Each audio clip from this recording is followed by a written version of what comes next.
Baik, Assalamualaikum warahmatullahi wabarakatuh. Waalaikumsalam warahmatullahi wabarakatuh. Waalaikumsalam warahmatullahi wabarakatuh.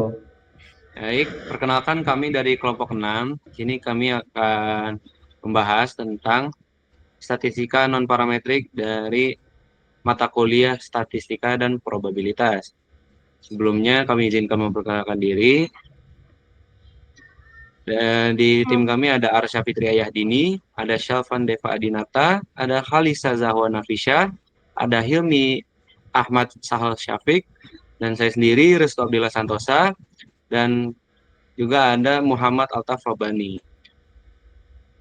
Oke, untuk pengertian, statistik uji non-parametrik merupakan cabang ilmu statistik yang mempelajari prosedur-prosedur dalam statistik inferensial, di mana tidak bergantung kepada asumsi-asumsi yang khusus. Dari segi jumlah data, statistik non-parametrik umumnya digunakan untuk data berjumlah kecil, atau N kurang dari 30. Lalu kelebihan dan kekurangannya yaitu kelebihannya satu dapat diterapkan pada data numerik dan non numerik. Dua, jika ukuran sampel kecil, pengujian non parametrik biasanya lebih cepat diterapkan. Ketiga, fleksibel untuk jenis data apapun. Keempat, tidak terpengaruh oleh outlier atau distribusi data.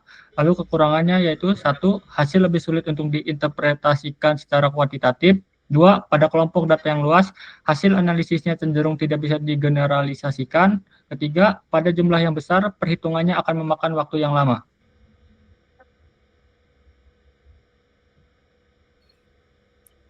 Selanjutnya ada jenis-jenis uji statistik non-parametrik.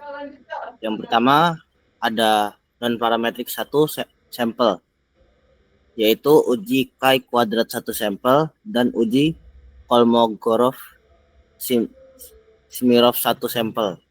Yang kedua ada non-parametrik 2 sampel berpasangan, uji MC-Neymar, uji Wilcoxon. Yang ketiga ada non-parametrik 2 sampel bebas, uji Mann-Whitney, uji Kolmogorov-Smirnov 2 sampel.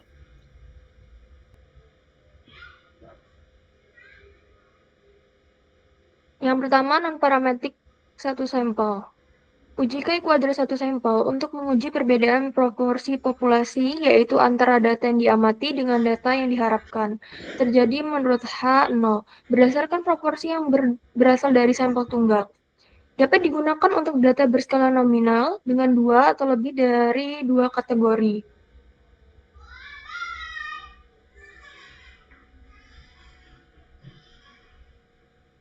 Di sini ada salah satu contoh soal untuk penjelasan tadi. Yang pertama, seorang mahasiswa Fakultas Peternakan melakukan penelitian yang berkaitan dengan volume penjualan feed adiktif yang dijual dalam kemasan berbeda dari sebuah poultry shop.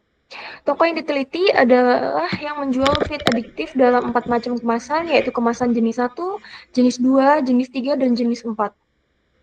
Feed adiktif yang dijual berasal dari produsen yang sama, serta memiliki kualitas yang sama pula. Tetapi berdasarkan pengamatan sekilas di lapangan, peneliti memperkirakan bahwa feed adiktif yang dijual dalam jenis kemasan tertentu lebih banyak terjual dibandingkan dengan jenis kemasan lainnya. Pengukuran halaman 5 dari 7, halaman 6 dari 7 dilakukan dengan cara mencatat jenis kemasan yang paling banyak terjual setiap hari. Penelitian dilakukan selama 40 hari.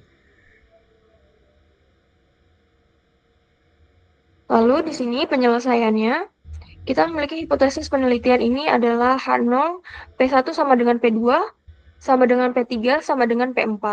H1 itu adalah paling sedikit ada sepasang P yang tidak sama. Taraf nyata atau tingkat signifikasi pengujian menggunakan adalah sigma sama dengan 0,01. Di sini ada terdapat datanya, frekuensi, lalu jenis kemasannya yang diharapkan, dan hasil pengamatannya.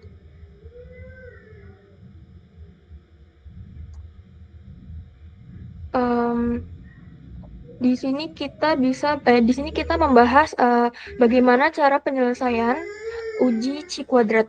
Pertama, kita menggunakan rumus X2 atau jumlah dari observasi dibagi harapan.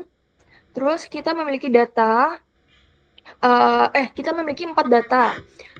Lalu kita hitung satu-satu sehingga menghasilkan 11,6. Lanjut ke derajat bebas itu rumusnya jumlah kategori dikurang 1. Karena ada 4 kategori berarti 4 dikurang 1 sama dengan 3. Lalu kita lihat dari tabel C kuadratnya itu untuk derajat bebasnya 3 dan hasilnya 11,6 itu nilainya lebih besar daripada batas kritisnya. Artinya hasil kita signifikan. Jadi kesimpulannya itu volume penjualannya Feed adiktif itu berbeda-beda tergantung dari kemasan yang dipakai.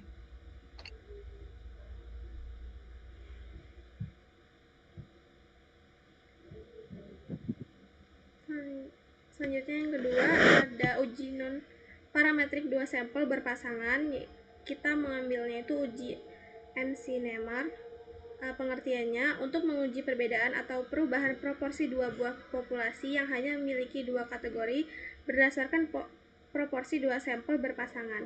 Uji ini banyak dipakai untuk mengetahui apakah ada perbedaan atau perubahan proporsi sebelum dan sesudah kelompok sampel tertentu yang hanya memiliki 2 kategori diberi perlakuan, di mana anggota kelompok sampel tersebut merupakan kontrol terhadap dirinya sendiri. Persyaratan datanya itu dapat digunakan untuk data berskala nominal dengan 2 kategori. Dengan rumus yang ada di gambar. Kemudian soalnya, sebuah rumah sakit ingin mengetahui apakah ada perubahan signifikan pada status kesehatan pasien setelah diberikan obat baru. Dari 20 pasien, status kesehatannya sebelum dan sesudah pengobatan tercatat sebagai berikut. Seperti yang ada di tabel datanya.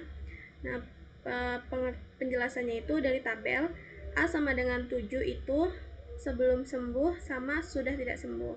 Dan nilai D itu sama dengan 2 diambil dari sebelum tidak sembuh dan sesudah sembuh.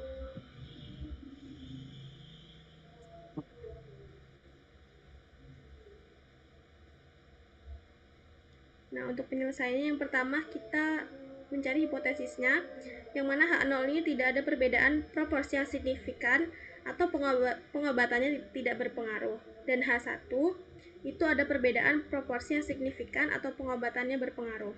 Yang kedua, hitung dengan rumus korelasi kontinuitas. Seperti yang ada di penjelasan tersebut dengan hasil 1,78. Yang ketiga, kita cari nilai kritis chi-square-nya, yang mana derajat kebebasannya itu sama dengan 1, alfanya sama dengan 0,05 atau 5%, nilai kritis dari X kuadrat tabel itu 3,841. Dan yang terakhir, keputusan pengujiannya itu karena X kuadrat hitung itu 1,78 yang mana kurang dari X kuadrat tabel itu 3,841, maka kita gagal menolak H0. Yang mana kesimpulannya itu berdasarkan uji MC-Nemer dengan korelasi kontinuitas tidak terdapat perbedaan yang signifikan antara kondisi kesehatan sebelum dan sesudah pengobatan, yang artinya pengobatan tidak memberikan pengaruh signifikan secara statistik terhadap kesembuhan pasien. Lanjut, contoh ketiga yaitu non-parametric 2 sampel bebas. Kita mengambil uji Kolmogorov-Smirnov 2 sampel.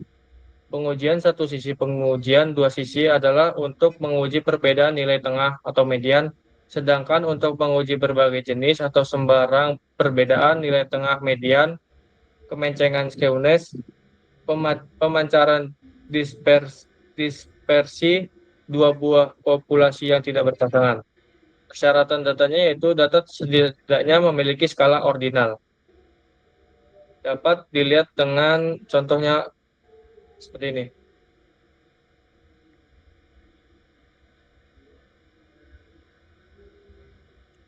Contoh soalnya yaitu seorang peneliti ingin membandingkan dua metode pembelajaran A dan B terhadap hasil belajar siswa. Ia mengambil dua sampel acak. Metode A 10 siswa, metode B 10 siswa. Saya lanjutkan, dan data skor hasil belajarnya itu yang metode A 65,70,72 75, 77, 78, 80, 82, 85, 88. Dan yang metode B itu nilainya 60, 66, 68, 70, 73, 74, 76, 78, 79, dan 81. Nah, untuk penyelesaiannya, yang pertama kita gabungkan dan urutkan semua data dari yang terkecil sampai yang terbesar. Dari data itu diambil dari metode A dan metode B. Kemudian kita hitung fungsi distribusi kumulatif relatifnya. Nah, untuk setiap metode di setiap nilai data, lalu cari selisih absolut maksimal antara 2 FRD.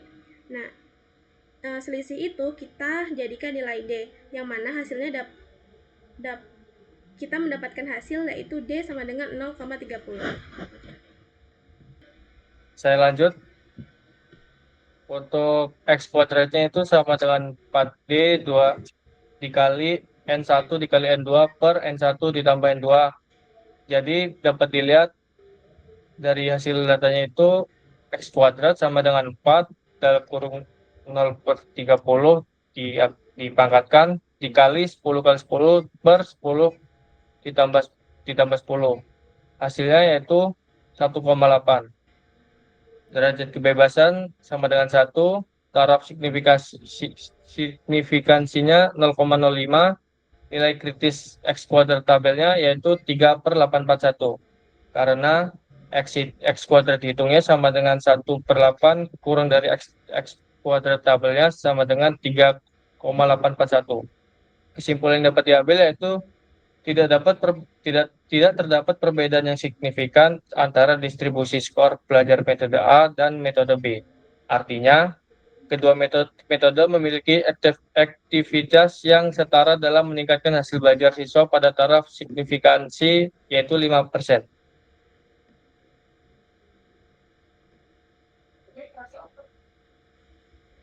Oke, baik. Terima kasih. Sekian dari kelompok kami.